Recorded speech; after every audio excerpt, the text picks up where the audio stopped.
Hi, Camila. So nice to see you. Nice to see you too. Yeah, you know what? I saw the movie and I just said to Carson and to Archie, I really liked it because we have a little bit dark times at the moment, so in the world. So sometimes you need a movie which opens your heart, like lets you dream, and laugh at the same time.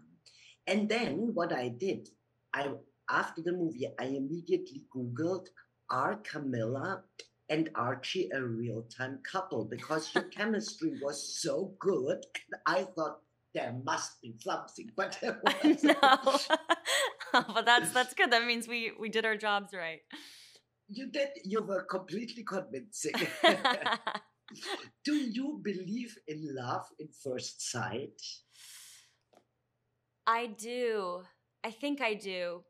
But I think it's, sometimes the phrase love at first sight sounds superficial, like it's like, oh, I just um, looked at someone and knew that I loved them. But I think what love at first sight really means is like sometimes you meet someone and that connection is so strong and so deep, and you can't really explain it, but you just feel so drawn to them and so at home and so safe that um, I think that's what people mean when they say love at first sight. Or at least that's how I interpret it. Because I Yes. could never just look at someone and say I love him, but I definitely, feel that you can meet somebody and know May that I you tell love you them. something? I saw my husband at Toronto Film Festival from far, and I knew when he entered the cafe, I'm gonna marry this man 30 years ago. No way. Yes. Okay, so I'm completely wrong. Ignore me. Everybody experiences it Yeah, different, totally, but that's totally, why I'm such a sucker for love at first sight because it absolute. I was mean, really like that, and it yeah. was good. Oh, So, and Anna, for example, she has the feeling she's not good enough. She has to be somebody else, yeah. to impress the world around her. Did you ever have in your life the feeling you would like to be somebody else instead of being what you are?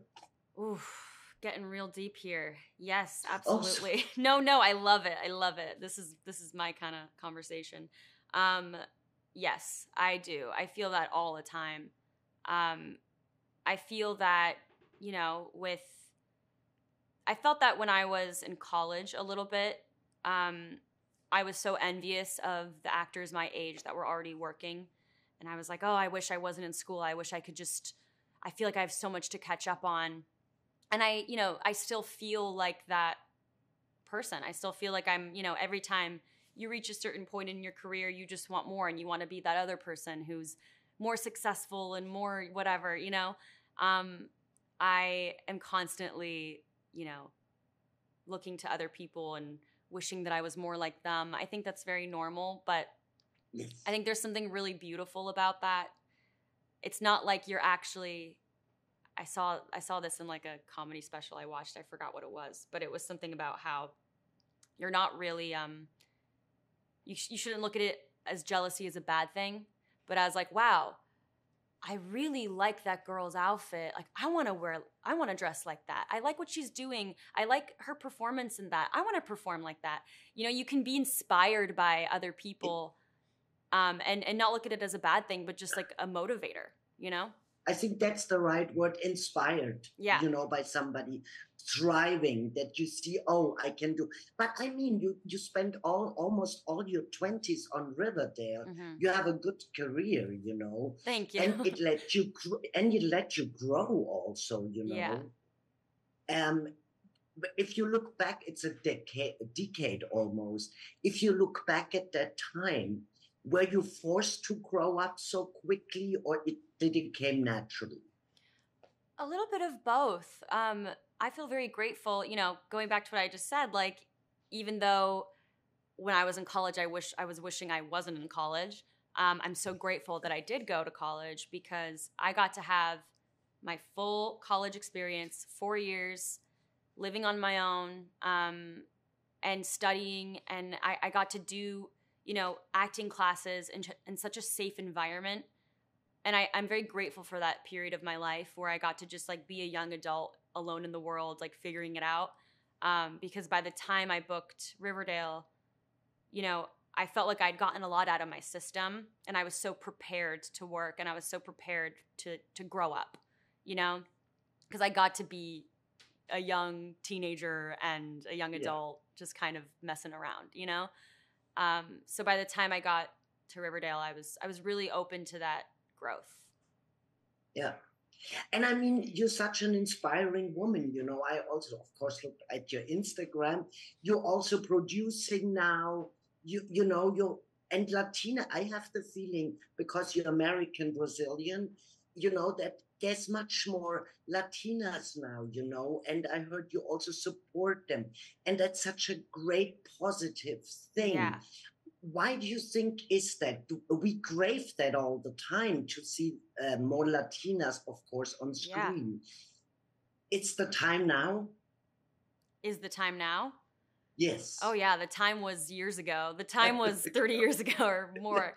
Um, yeah, it's been the time. We're overdue, you know, and I'm really, really excited that, you know, even just in a movie like Upgraded, it's not like we're sort of hammering in the fact that she's Latina or anything. It's just kind of an undertone, you know?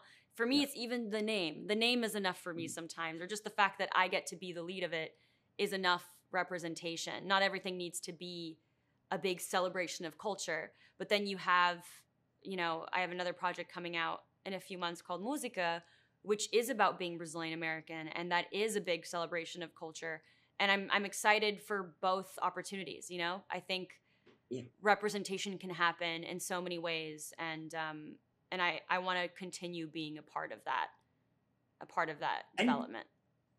and you will be. Yeah. I think I have only 1 minute left. Yeah. But like you say, what I like exactly, Ana Morales was her name, right? So of course you can do it And in a very Morales. Ana Santos. Santos, Yeah, why do it's I okay. say Morales? I don't know. Okay, but you can do it also in a very so that it becomes a normal scene. That it's normal, Yes. you know.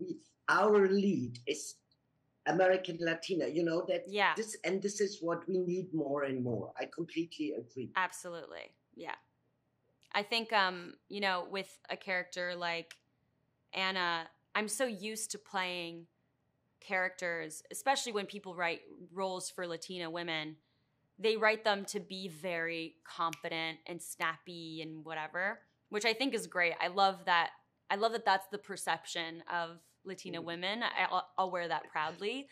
But at the same time, it's like, yeah, but sometimes we're also insecure and sometimes we're struggling and sometimes we're not that confident. And I want to see that range and that complexity in Latina women as well. I don't think we should just be showing Latinas as strong women. I think that's a beautiful thing, and of course is a big part of our culture. But I don't think I think a lot of Latina women will relate to this other side of ourselves. You know, showing the Absolutely. softer, more vulnerable sides. Yeah.